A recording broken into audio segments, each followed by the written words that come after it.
Breaking news వచ్చే ఎన్నికల్లో Janasena 2 Lok Sabha 21 assembly స్థానాల్లో పోటీ చేయబోతోంది. మరి జనసేనని ఎక్కడి నుంచి పోటీ చేస్తారో అనే విషయంపై క్లారిటీ వస్తోంది. జనసేనని 2 చోట్ల నుంచి పోటీ చేసే అవకాశాలు కనిపిస్తున్నాయి. గత ఎన్నికల్లోనే జనసేనని ఈసారి కూడా 2 స్థానాల నుంచి పోటీ చేసే అవకాశాలు కనిపిస్తున్నాయి. కానీ ఆయన ఈసారి 2 అసెంబ్లీ స్థానాల నుంచి మాత్రం పోటీ చేయడం లేదు. ఒక అసెంబ్లీ ఒక లోక్సభ స్థానం నుంచి ఆయన పోటీకి రెడీ అవుతున్నట్టుగా తెలుస్తోంది. కాకినాడ పార్లమెంట్తో పాటు పిఠాపురం అసెంబ్లీ నుంచి ఆయన పోటీకి దిగే అవకాశాలు కనిపిస్తున్నాయి. ఇవాళ సాయంత్రం పవన్ కళ్యాణ్ ఈ విషయంపై అధికారిక ప్రకటన చేసే అవకాశం కూడా ఉంది. పవన్ కళ్యాణ్ పోటీపై ఆర్టీవీ ముందే చెప్పింది. పవన్ కళ్యాణ్ పోటీపై ఫిబ్రవరి 27నే ఆర్టీవీ ఈ విషయాన్ని జనానికి చెప్పింది. ఎంపీగా అనకాపల్లి లేదా కాకినాడతో పాటు భీమవరం, గాజువాక, తిరుపతి సీట్ల అసెంబ్లీ సీట్లను పరిశీలిస్తున్నారు. పవన్ కళ్యాణ్ 2 చోట్ల నుంచి పోటీ చేసే అవకాశం ఉంది. ఒక లోక్సభ, ఒక అసెంబ్లీ స్థానం నుంచి ఆయన పోటీ చేసే అవకాశం ఉంది అని ఆర్టీవీ ఫిబ్రవరి 27వ తారీఖున చెప్పింది. అసెంబ్లీ సీట్ల పరిశీలన తర్వాత పవన్ కళ్యాణ్ నిర్ణయాన్ని తీసుకున్నారు. కాకినాడ ఎంపీ పరిధిలో కాపు ప్రాబల్యం ఎక్కువగా ఉంటుంది. పిఠాపురం ముఖ్య నేతలతో ఇప్పటికే పవన్ కళ్యాణ్ సమావేశాన్ని నిర్వహించినట్టుగా కూడా తెలుస్తోంది. ఇప్పటికే పిఠాపురం ఇన్ఛార్జిగా ఉన్న తంగెళ్ల ఉదయ్ శ్రీనివాస్తో పిఠాపురం నుంచి పోటీపై తగ్గేది లేదు అని మాజీ ఎమ్మెల్యే వర్మ కూడా అంటూ ఉన్న నేపథ్యంలో పిఠాపురం నుంచి పవన్ కళ్యాణ్ పోటీకి దిగే అవకాశం ఉంది. పిఠాపురం అసెంబ్లీ సెగ్మెంట్ నుంచి పవన్ కళ్యాణ్ పోటీకి దిగబోతున్నారు. అలాగే కాకినాడ లోక్సభ సెగ్మెంట్ నుంచి పవన్ కళ్యాణ్ పోటీకి దిగబోతున్నారు. ఈ 2 చోట్ల నుంచి పవన్ కళ్యాణ్ పోటీ చేసే అవకాశం ఉంది. సాయంత్రం ఒక అధికారిక ప్రకటన కూడా పవన్ కళ్యాణ్ చేసే అవకాశం ఉంది అని తెలుస్తోంది. మా ప్రతినిధి ప్రకాష్తో మాట్లాడదాం. ప్రకాష్, పవన్ కళ్యాణ్ 2 చోట్ల నుంచి పోటీ చేసే అవకాశం ఉందని ఆర్టీవీ ముందే చెప్పింది. ఇప్పుడు అదే జరుగుతోంది. సో కాకినాడ పార్లమెంట్ నుంచి పిఠాపురం అసెంబ్లీ నుంచి పోటీ చేసే అవకాశం ఉంది. ఈరోజు సాయంత్రం లేదా రేపు దీనిపై అధికారిక ప్రకటన చేసే అవకాశం ఉందని తెలుస్తుంది. సో క్యాడర్ ఏమంటుంది? ఎస్ రోహిత్, పవన్ కళ్యాణ్ ఎక్కడి నుంచి పోటీ చేస్తారని ఉత్కంఠత నెలకొన్న నేపథ్యంలో గత నెల 27వ తేదీనే మన జనసేన అధినేత పవన్ కళ్యాణ్ గోదావరి జిల్లాలో ఉన్నటువంటి కాకినాడ కావచ్చు, అలాగే పిఠాపురం 2 స్థానాల్లో పోటీ చేస్తుందని ఆర్టీవీ మనం ముందే చెప్పింది. అలాగే ఆర్టీవీలో మనం ప్రధానంగా చెప్పాం కొన్ని పార్లమెంట్ స్థానాలు అనకాపల్లి కావచ్చు, అలాగే కాకినాడ కావచ్చు, ఈ యొక్క ప్రాంతాలన్నీ కూడా పరిశీలనలో ఉంది. అందులో ముఖ్యంగా ఎక్కువగా కాకినాడ అలాగే పిఠాపురం పైన ఎక్కువ ఆసక్తి కనిపిస్తున్నారు జనసేన అధినేత పవన్ కళ్యాణ్ కూడా మనం చెప్పడం జరిగింది. ఆ విధంగానే జనసేన అధినేత పవన్ కళ్యాణ్ ఎక్కడి నుంచి పోటీ చేస్తున్నారని మరికొన్ని గంటల్లోనే తెరదించబోతున్నారు. అలాగే ఈ రోజు సాయంత్రానికి క్లారిటీ వచ్చే అవకాశం ఉంది. ఇక్కడ జనసేన అలాగే కాకినాడ పార్లమెంట్ స్థానంలో 7 నియోజకవర్గాల్లో ఉన్నటువంటి పిఠాపురంతో పాటు అలాగే కాకినాడ పార్లమెంట్ 2 స్థానాల్లో కూడా పోటీ చేసేందుకు జనసేన అధినేత పవన్ కళ్యాణ్ ఇప్పటికే అన్ని విధాలుగా కూడా సిద్ధమవుతున్న పరిస్థితి ఉంది. అలాగే అక్కడ చూసుకున్నటువంటి ప్రధానంగా చూసుకుంటే గతంలో వారాహి యాత్ర సమయంలో కూడా పవన్ కళ్యాణ్ పదే ఒక మాట చెప్తున్నవారు, గోదావరి ప్రాంతాన్ని అడ్డుపెట్టుకుంటాను, గోదావరి ఏ విధంగా ఉంటుందో ఆ విధంగానే గోదావరి తీర ప్రాంతంలోనే నేను ఉంటానని చెప్పేసి ఒక మాట కూడా చెప్పారు పవన్ కళ్యాణ్. ఆ విధంగానే గోదావరి జిల్లాలో ఉన్నటువంటి కాకినాడ జిల్లాలోనే పవన్ కళ్యాణ్ అయితే టెస్ట్ వేసేందుకు అందుకు కూడా రంగం సిద్ధం చేసుకున్నాడు. కాకినాడ పార్లమెంట్ స్థానంతో పాటు అలాగే బీజేపీ నేతలు పార్లమెంట్ అభ్యర్థిగా పోటీ చేయాలని ఒక సూచన ఇచ్చారు. ఆ సూచనలకే పవన్ కళ్యాణ్ కూడా మొగ్గు చూపించారు. దానితో పాటు రాష్ట్ర రాజకీయాల్లో ఉన్నటువంటి ఈ యొక్క నియోజకవర్గ ఎమ్మెల్యేగా కూడా పోటీ చేయాలంటూ పిఠాపురం ఎక్కువగా ఆసక్తి కనపరుస్తున్నారు. ఆ విధంగానే పిఠాపురంలో ఉన్నటువంటి జన సైనికులు కావచ్చు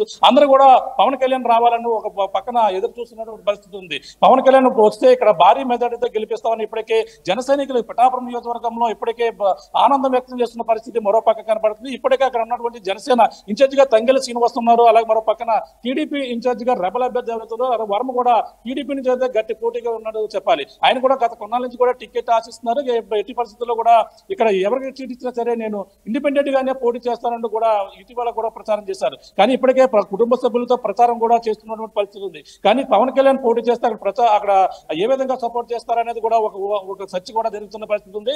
కానీ ఏదేమైనా ఇప్పుడు ఉన్నటువంటి బీజేపీతో పొత్తు తర్వాత పరిణామాలన్నీ కూడా మారుతున్నటువంటి పరిస్థితి ఉంది. మరో పక్కన 24 స్థానాలు ఉన్నటువంటి జనసేన ఇప్పుడు 21 స్థానాలకైతే తగ్గడంతో జనసేన నేతల్లో మరో పక్కన అసంతృప్తి కనపడుతుంది. మరో పక్కన 3 స్థానాలు పార్లమెంట్ కు ఉన్నటువంటి స్థానాలు మరొక స్థానం తగ్గి 2 స్థానాలు ఉండడంతో మరో పక్కన ఈ ఆసక్తి కనపడుతుంది. మరో పక్కన జనసేన పార్లమెంట్ అభ్యర్థిగా పవన్ కళ్యాణ్ కాకినాడ నుంచి పోటీ చేస్తే అలాగే మరో పక్కన మచిలీపట్నం నుంచి ఆయన మరొక స్థానం 2 స్థానాల్లో మాత్రమే కనపడుతున్న పరిస్థితి మరో పక్కన కనపడుతుంది. ఈ పరిణామాలు చూస్తుంటే గోదావరి జిల్లాలోనే కాకినాడ జనసేన అధినేత పవన్ కళ్యాణ్ కాకినాడ నుంచి అలాగే పిఠాపురం నుంచి పోటీ చేస్తే కానీ ప్రకాష్ ఓకే అనకాపల్లి లేదా కాకినాడ లోక్సభ సెగ్మెంట్ నుంచి పోటీ చేసే అవకాశం ఉందని చెప్పాం.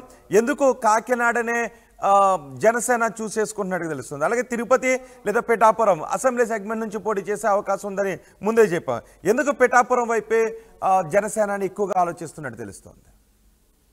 మొత్తంగా అక్కడ తిరుపతి నుంచి కూడా అందరూ కూడా అక్కడ నుంచి పోటీ చేయాలని అక్కడ ఉన్నటువంటి కేడర్ కూడా మరో పక్కన కోరుకుంటుంది. అలాగే ఇక్కడ గోదావరి జిల్లాలోనే ఎక్కువ ప్రధానంగా వారాహి సమయంలోనే అన్నవరం నుంచి వారాహి యాత్ర మొదలు పెట్టడమే కాకుండా అక్కడి నుంచి కత్తిపూడి అలాగే పిఠాపురం కాకినాడ ఈ మీదుగా వారాహి యాత్ర రావడం జరిగింది. ఈ వారాహి యాత్రలోనే అక్కడి నుంచి తర్వాత ఆశించిన స్థాయిలో ఎక్కడ కూడా వారాహి యాత్ర కూడా జరగలేదు. కానీ ఈ యొక్క ప్రాంతంలోనే ఎక్కువగా జరిగింది. ఈ నేపథ్యంలోనే కాకినాడ ఈ యొక్క గోదావరి జిల్లాపైన ఎక్కువ దృష్టి పెట్టడం, అంతేకాకుండా ఎక్కువ స్థానాలు గోదావరి జిల్లాలోనే ఇప్పటికే అడుగుతున్న పరిస్థితి. అలాగే ఆ విధంగానే జనసేన ఎక్కడెక్కడ పోటీ చేస్తుందో ఇప్పటికే కొన్ని ప్రాంతాల్లో కూడా ప్రకటించారు. అంతేకాకుండా దూరంపూడి చంద్రశేఖర్ రెడ్డి కావచ్చు, అలాగే అక్కడ ఉన్నటువంటి వైసీపీ నాయకులు కావచ్చు, అందరూ కూడా పవన్ కళ్యాణ్ ఇక్కడి నుంచే పోటీ చేయడం మరో పక్కన శపథం చేస్తున్నారు. గతంలో వారాహి సమయంలో ముద్రగడ పద్మనాభం కూడా మరొక సంచలన లేఖ కూడా రాశారు. పవన్ కళ్యాణ్ పిఠాపురం నుంచి పోటీ చేస్తే నేను కూడా పోటీ చేస్తానంటూ మరొక లేఖ కూడా అప్పుడు ఆ విధంగా సంచలనంగా మారిందని చెప్పాలి. ఆ విధంగానే పవన్ కళ్యాణ్ ఇప్పుడు పిఠాపురం నుంచి కానీ కాకినాడ నుంచి కానీ పార్లమెంట్ అభ్యర్థిగా పోటీ చేస్తే ముద్రగడ ఇప్పటికే 14వ తేదీనైతే అతను వైసీపీలో చేరేందుకు రంగం సిద్ధం చేసుకున్నారు. కానీ అతనైతే ప్రత్యక్ష రాజకీయాల్లోకి రాకుండా పరోక్షంగా రాజకీయాలకు వైసీపీకి సపోర్ట్ చేసేందుకు రాజకీయాలకు వెళ్తానంటున్నారు. కానీ మరో పక్కన ఇప్పటికే అక్కడ పిఠాపురం నుంచి ఉన్నటువంటి వైసీపీ వంగా గీతా విశ్వనాథం పవన్ కళ్యాణ్ పోటీ చేస్తే ఏ విధంగా ఎదుర్కొంటుందని కూడా వైసీపీ మరొక ఆలోచన కూడా చేస్తుంది. ఆ ఆలోచన ప్రకారంగా ముద్రగడ పద్మనాభాన్ని ఏ విధంగా అక్కడ పవన్ కళ్యాణ్ పోటీగా వైసీపీ దించేందుకు ఆలోచన చేస్తుందా, లేదంటే కాకినాడలో ఉన్నటువంటి దూరంపూడి చంద్రశేఖర్ రెడ్డి పదే చెప్పడం, ఆయన దమ్ముంటే కాకినాడ నుంచి పోటీ చేయాలని మరో శబ్దం విసరడం, ఈ పరిణామాలన్నీ కూడా చెక్కి పెట్టేందుకు కాకుండా కాకినాడ పార్లమెంట్ పరిధిలో నుండి 7 నియోజకవర్గాలు కూడా పూర్తిగా కాపు సామాజిక వర్గానికి చెందినటువంటి నియోజకవర్గాలు కావడంతో, అలాగే జనసేన అభిమానులు ఎక్కువగా ఉండడం కాబట్టి ఈ యొక్క కాకినాడ ప్రాంతాన్ని ఎంచుకున్నాడు. ఆ కాకినాడ పార్లమెంట్ పరిధిలో ఉన్నటువంటి నియోజకవర్గం పిఠాపురాన్ని ఎంచుకున్నాడు. మొత్తం ఓవర్లుగా ఈ కాకినాడలో కావచ్చు మొత్తం ఇక్కడ పోటీ చేస్తే మాత్రం ఈ యొక్క జనసేన అధినేత పవన్ కళ్యాణ్ ప్రభావం గోదావరి జిల్లాలో అన్ని చోట్ల ఉంటుందని భావించి ఈ నిర్ణయాన్ని తీసుకున్నట్టు తెలుస్తుంది. ఈ నేపథ్యంలో ఈ రోజు సాయంత్రానికి జనసేన అధినేత పవన్ కళ్యాణ్ పోటీ ఎక్కడ చేస్తున్నారని కూడా ఉత్కంఠకైతే తెరదింపబోతున్నారు. ఆల్మోస్ట్ దాదాపుగా పవన్ కళ్యాణ్ ఇక్కడ పోటీ చేసేందుకు ముహూర్తం అన్ని విధాలుగా సిద్ధమవుతున్న పరిస్థితి ఉందని చెప్పాలి. రోహిత్ రైట్ ప్రకాష్, జనసేన అధినేత పవన్ కళ్యాణ్ ఎక్కడి నుంచి పోటీ చేయబోతున్నారనే విషయంపై క్లారిటీ వచ్చింది. జనసేన వచ్చే ఎన్నికల్లో 2 లోక్సభ స్థానాల నుంచి 21 అసెంబ్లీ స్థానాల నుంచి పోటీ చేస్తుంది. అయితే పవన్ కళ్యాణ్ 2 చోట్ల నుంచి పోటీ చేస్తున్నారు. ఒక లోక్సభ ఒక అసెంబ్లీ స్థానం నుంచి ఆయన పోటీ చేయబోతున్నారు. కాకినాడ లోక్సభ సెగ్మెంట్ నుంచి అలాగే పిఠాపురం అసెంబ్లీ సెగ్మెంట్ నుంచి జనసేనాని పోటీ చేయడానికి నిర్ణయం తీసుకున్నట్టుగా తెలుస్తోంది. దీనికి సంబంధించి ఈరోజు సాయంత్రం లేదా రేపు ఉదయంలో అధికారిక ప్రకటన చేసే అవకాశం కూడా కనిపిస్తోంది.